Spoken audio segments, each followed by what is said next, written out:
Cinema में 3 पुरी भाइयों का दौर हुआ करता था। किसने शेर के जबड़े में हाथ डालने की कोशिश की है? तरफ कोयला है रे, आग पकड़ लेगा। हम तुमको पाला हूँ रे, गुलामी करवाने के लिए। हम तुमको जिंदगी दिया हूँ।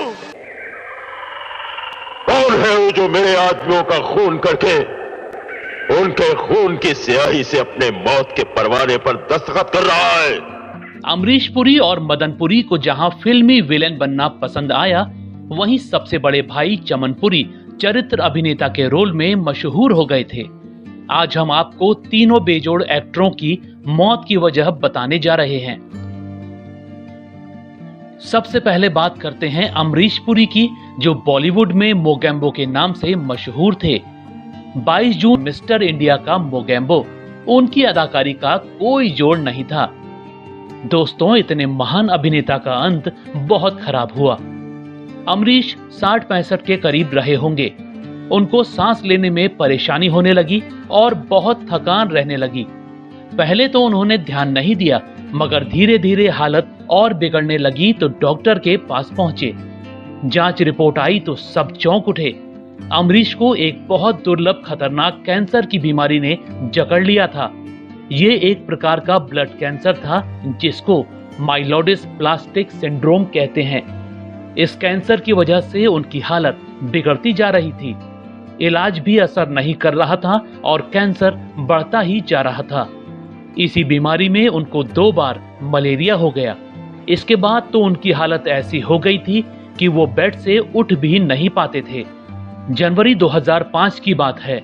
वो बाथरूम जाने के लिए बेड से उठने लगे, मगर उनको चक्कर आ गया और वो सिर के बल गिर पड़े।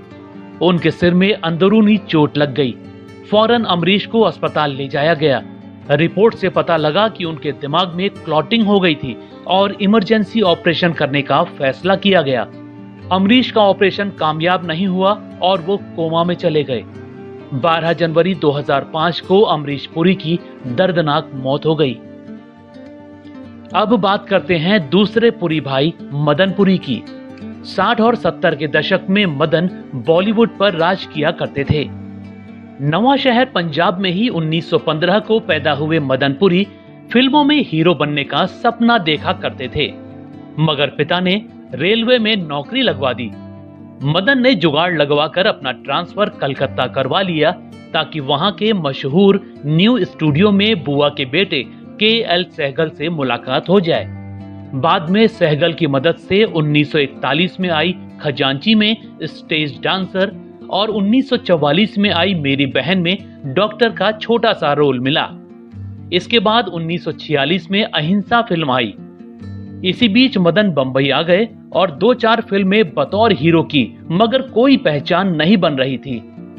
देवानंद से उनकी अच्छी दोस्ती हो गई थी।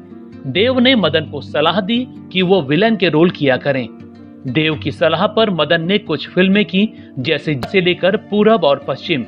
हैरत की बात है कि देव की सलाह काम आई और विलेन के रूप में मदन पुरी का सिक्का जमने लगा। इसके बाद तो मदन पुरी ने कई बेजोड़ फिल्में की। वक्त, तलाश, हमराज, काला पत्थर, आराधना, अमर प्रेम, हीरो, हाथी मेरे साथी, क्रांति से लेकर विधाता। फिल्म उपकार में भाई भाई के बीच आग लगाने वाले चरणदास का रोल हो या दीवार फिल्म का विलेन सामंत, इन किरदारों को लोग आज भी याद करते हैं। दोस्तों, मदन पुरी की मौत भी बहुत दर्दनाक हुई। मई 1984 की बात है। उनकी तबीयत बहुत खराब रहने लगी। अस्पताल पहुंचे और चेकअप हुआ तो पता लगा कि मदन पुरी को भी खतरनाक कैंसर की बीमारी हो गई थी। इसके बाद तो उनका जीवन नरक बन गया। 8 महीनों तक अस्पताल और घर के बीच उनकी जिंदगी चलती रही। इलाज के बाद भी कैंसर फैलता जा रहा था। इसी बीच मदन पुरी की दोनों किडनी भी खराब हो गईं। अब तो वो बेड से उठने लायक तक नहीं बचे थे। अंतिम दिनों में अभिनेता का दिमागी संतुलन भी खराब हो गया था। 13 जनवरी 1985 के दिन कैंसर और किडनी फेलियर की वजह से उनके दिल ने धड़कना बंद कर दिया और महान अदाकार की मौत हो गई। पुरी की जानकारी देते हैं। 2 अक्टूबर 1914 को पैदा हुए चमन पुरी परिवार में सबसे पहले फिल्मों में आए थे। 1938 में स्ट्रीट सिंगर नाम की फिल्म से चमन ने अपना फिल्मी करियर शुरू किया था।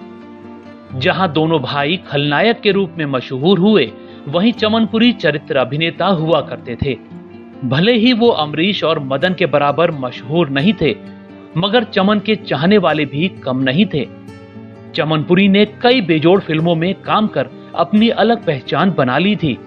इनमें हावड़ा ब्रिज, प्यार किए जा, द ट्रेन और विक्टोरिया नंबर 203 ने उनको मशहूर कर दिया था। वहीं रात की रानी, संग्राम, मस्ताना, अफसाना और पेइंग गेस्ट जैसी फिल्मों के जरिए